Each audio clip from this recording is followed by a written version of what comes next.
From the Lincoln Journal-Star, this is the Life in the Red podcast with Luke Mullen and Amy Just. Hey everybody, welcome back to the Lincoln Journal-Star's Life in the Red podcast. Luke Mullen and Amy Just back with you here again this week. Here now into mid-September. Got some nice fall weather, got to say, for the Huskers home opener. All the fall sports going on around here, and definitely some exciting stuff going on around Lincoln. Quickly, let's update you this week around Husker sports. Husker soccer, still unbeaten. We were talking about them briefly last week. Well, 5 wins and 2 draws on the season now. They just beat Kansas State. Kama Carpenter scored a pair of goals in that one. Really impressive. And now it's on to Big Ten play. The Huskers, they will host Minnesota 7 p.m. This Thursday night there at Hibner Stadium. So check that out if you're available. And then Husker volleyball, really interesting. You know, they had that dramatic comeback against Kentucky. Weekend action, just dominant against Wright State in California. Yeah, honestly, I thought they played even better against Cal. And I don't know if that's just Cal is not as good as things have been for them recently, but my goodness, I almost felt bad for Nebraska's opponents this weekend. Definitely. Stat from our Brent Wagner, in those 6 sets that Nebraska played this weekend, its opponents only reached the 20-point mark once in those 6 sets. But some tougher opposition coming up. 2 ranked opponents on the horizon for the Huskers coming up soon. One of them this weekend. 2 matches going on this weekend. Huskers against number 22 Utah, Friday at 6 p.m., and then it's Grand Canyon on Saturday before they go on the road. Big one coming up against in-state rival Creighton, also ranked there at number 18. So those 2 ranked matches, some potential trouble marks, or you think that Nebraska will be able to get through that stretch? Nebraska will be able to get through the stretch. They may have some moments of, I don't want to say weakness, but like they may show some moments of vulnerability, I guess, potentially Friday. And then again with Creighton, Creighton has never beat Nebraska. I thought last year may have been their best chance for the Blue Jays to come on top for once. They're rebuilding this year, but they're playing a lot better than I thought they would. Yeah, that's 0-21 for anybody who's counting Creighton's all-time record against Nebraska. And, definitely over this last, 5 or 10 years, it's been a lot of 4-set, 5-set. They've pushed that Nebraska team. So we'll see how the Huskers fare.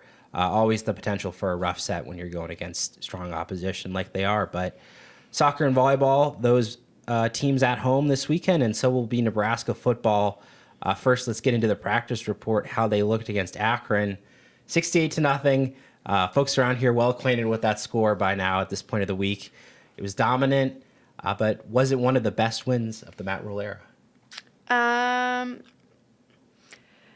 Depends on how you qualify best, right? Like, yes, it was a very lopsided, dominant victory over a team that Nebraska was very overmatched against. Do you think the Wisconsin win last year with them finally winning the trophy, getting bowl eligibility, that's in discussion? Is it the Colorado game last year for just all of the things that went into that? So I think this is in the conversation of being the best. I just think it. How do you define best? Yeah, well, it's not the most impactful, but I think it is one of the best, which is why I bring that up, because it's like you see teams all the time in college football. Coaches talk about like playing up to your level of opposition or like playing down. They have this idea that you have to be a very steady team. That's something that Matt Rhule wanted from this Husker team. It's why he kind of had a fiery halftime speech in there as well, because he wanted them to come out and dominate that second half as well. It just felt like, that's a game where if you're a great program, you have great talent, like you should beat an opponent by a lot. They took what was expected of them and they raised that. So I thought that was just so impressive. But it is worth noting what Matt Rhule did at halftime, and the video of that speech that he had to the team that had been released on social media by the Huskers. What did you make of that, about how upset he was at halftime that they weren't showing what he wanted on the field? Sometimes you have to tell them what you want them to hear, even if it sounds weird because they were leading by so much at that point. But then again, like 2 of the first several drives ended inside the 5, right? And then Akron was, still trying to, try to score ahead of halftime instead of taking a knee. And that's what Rule took issue with. He's like, they don't respect you. So I mean, sometimes you got to rile them up a little bit, and it worked, I think. Yeah, no, definitely. It seemed like from the reaction from the coordinators and the players that we spoke to on Tuesday, it really got the attention of the backups as well, the guys who were looking to get on the field late in that game because they did not want to be on the end of an angry Matt Rule after that one. And certainly he said he was pleased with what he saw from the team in the second half, how they responded to that, especially on defense, because first shutout since 2009, the Huskers got it done. And there were shaky moments. Akron, they had a couple field goal attempts, one off the upright, one blocked by Riley Van Poppel. But if you look at how that played out, I mean, the Nebraska pass rush, they were all over them. They were so good on third down, too. They were really tough on the back end. The coverage, the pass coverage was so good.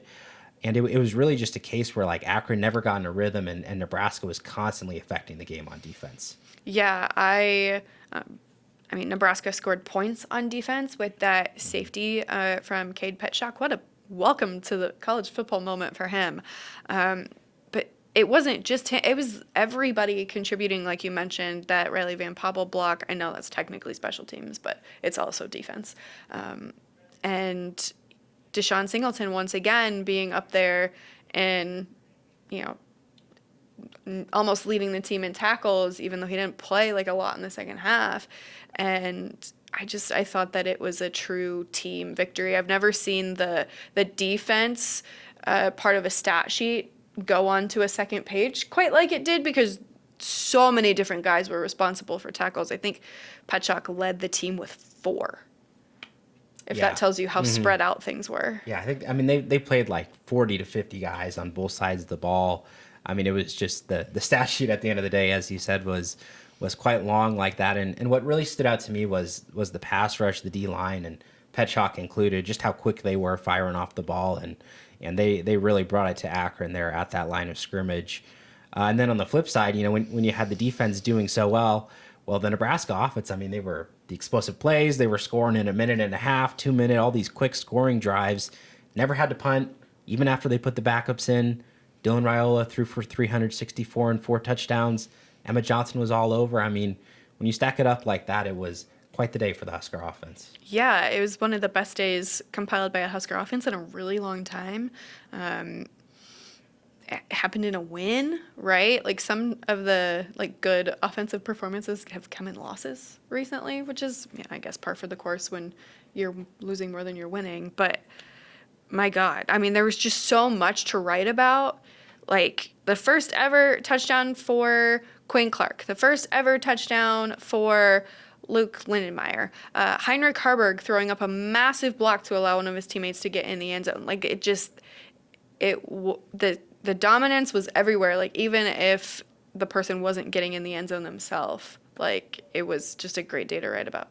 Yeah, and I thought too, when you look at it from the Dana Holgerson perspective too, I didn't think he tried to do anything too crazy with his offense. It was very much what he said, the fundamentals, the small plays, and then that'll lead to the big stuff, because he wasn't panicking after that Cincinnati game. He was like, they kept everything in front. Those big plays will come. And I think certainly that proved him right, this effort this last Saturday. And, just the way that it played out, Luke Lindenmeyer with his proposal there on the field at the end, it was quite the home opener. And Nebraska, they were quick to shed it, get on to the next week. But you got to feel that was a big one, just to keep stacking momentum here early in the season. Yeah, it's not that they just stacked momentum. I think they're stacking joy and happiness, which I think is contagious. You felt that throughout the entire game last week. And of course, that you cap that off with Luke Lindenmeyer's proposal, which I wrote extensively about on Saturday. It was just, that carries over. I think that carries into practice. And when you're having fun and you're playing more free and you're playing loose and you're not tense, good things will come for you, I think. Yeah, no, that's a good point. It's not necessarily that, they beat them by 68. It's how they played in beating them by 68 and what that has meant to this team here moving forward. And quickly, as we wrap up this Akron game, new debut for the new concessions provider, alcohol sales, and it's a big talking point from everybody who was there on the concourses. Some long lines. Yes, stay tuned for my story on Friday for Saturday, on that. Yeah, there's a lot of reasons for it. No, lines don't make anybody happy, but my advice to people is get your things as soon as you get in the stadium, even though it's an 11 o'clock kick. So you might be eating lunch at breakfast time. Would be a good time for some breakfast vows, but if only. Yeah, if no only. kidding. Yeah, chicken strips for breakfast. That's... Yeah. I mean, the logistics of that, you got to feel for the athletic department. You know, it's a tough thing to solve, but, like, they got to get it solved quick because Husker fans, especially those who were excited to try the new concession providers, they were saying, hey, they're missing a lot of the game. They're out when you're out on the concourses waiting in those lines. Yeah, and not to spoil my story, but for some of the issues, like, they can't be fixed, right? You can't make the concourse bigger. You can't add too many more points of sale because then you're going to be in violation of the fire code. Like, there's a lot of things that people don't think about. But one tip that I would advise for people, not everything is sold at every concession provider. So if there's a long line at the front, like right next to you, maybe walk a little bit further somewhere else, but know that they might not be selling the same things. Like, you can only get chicken strips in a few different places. You can only get the runzas in more places than that. But there's they said that they were going to update some of the signage to make it a little bit more clear as to where things are going to be. So hopefully that'll help. But yeah, I'd try to front load and get things early, and then maybe don't wait for halftime. Yeah, absolutely. Those busy times, but yeah, the volume. It's just, you got to be strategic, and sometimes even when you're strategic, it doesn't pay off. So I feel bad for everybody in that, because it feels like there's no winning, because the only thing that would truly make it better is a new stadium, updated stadium with a bigger concourse. Going to take a while till that happens. Yes. So yeah, we'll see what happens there. Hopefully that operation goes a little smoother here this weekend as Nebraska gets ready for Houston Christian. First, our quick fire questions. Let's start with the young Husker running backs. They got some action there last weekend against Akron. Are they ready for bigger roles this Saturday? I think so. I think that you're gonna ride with Emmett for whatever the first half looks like, and then if he has a game similar to like he did last week, it wouldn't surprise me if those younger guys get more action in the second half and Emmett just gets to cheer him on. Yeah, I don't think Isaiah Mosey, I think they're being careful with him, using him in that kind of gadget role, but I think Quentin Ives, he got some action last week. Expect to see more of him. I was impressed by what he showed there against Akron. And a guy who really impressed, we mentioned him, Cade Petchock. His stock keeps rising. Husker coaches, they're excited about what he can do in that D-line rotation. He's a true freshman. Let's keep this in mind. What's a reasonable expectation for how this freshman season plays out for him? Yeah, I think just keep it simple, right? You know, he doesn't need to be in on every package, but know what specific situations that are going to be... I can't talk today. What specific situation can they put him in where they know he's going to succeed? I think honing in on that, and they did a really good job with that last week. Keep looking at that, right? Expand where you can, but don't overdo it, right? I think in the limited roles that he's had, if you continue that moving forward, it's going to be good for him. Yeah, I think, you know, don't expect a sack or a safety every week, definitely, but... Why not?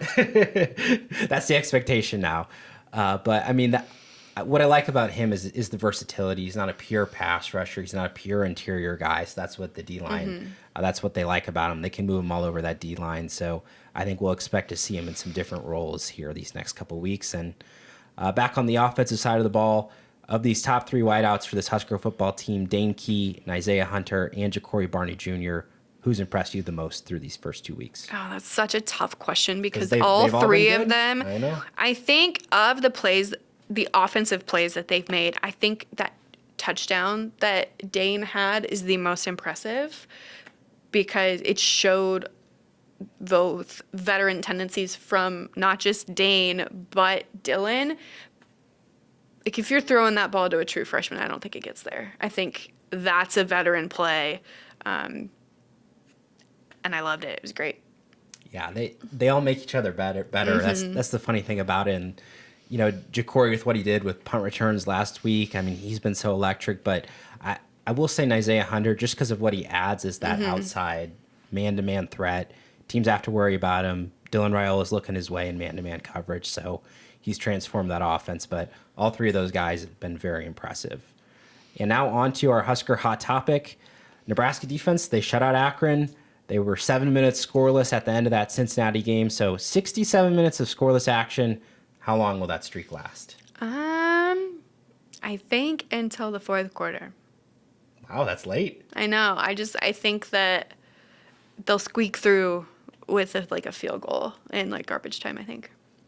I mean, I thought Akron was going to score last week, so I don't know that you should trust my opinion on this one, but I think it lasts past halftime. I mean, yeah. I think that this defense is going to come out ready to play again. Certainly, they have the talent up front and the depth to rotate those guys in where, you know, the stress of the game shouldn't get to them late on. But really, I mean, it is so tough just to have that level of consistency. Like, you just get one assignment wrong on the back end, you know, and you could get a guy streaking all the way free. So it would really show the consistency and level of play for this Husker defense if they do keep it going for another quarter or two. And what I'll be interested in as well is how fast do they start? You know, is it 3 and outs? Is Houston Christian picking up a couple first downs and then stalling near midfield? Because again, if Nebraska really gets on top of them from the start, it's going to be real tough for Houston Christian to come back. Yeah, no question. So that'll bring us to our game predictions here in a moment, because this FCS opponent, Houston Christian, formerly Houston Baptist, this program started in 2013, never had a winning season, did win 5 games each of the last 2 years, so they're getting there. But 1-on-1 on the season, they won a shutout in their season opener, lost 2010 to Eastern Kentucky last weekend. Strong ground game, stingy defense. Those are how you would clarify their team strengths. But again, the difference between FCS and FBS level is huge, and especially, too, this is a Houston Christian team that has not been at that top upper echelon of FCS so far. You compare that to an Akron team that Nebraska beat by a lot, and I think it's a pretty similar margin of victory. Not 68-0. I'm going to go 52-7. Again, I think Houston Christian gets that touchdown, and Nebraska stays rolling. Yeah, I think it's 63-3. That's my prediction. 60 pointers 2 weeks in a row. Nebraska hasn't had 2 games of 60 plus in the same season since 1997.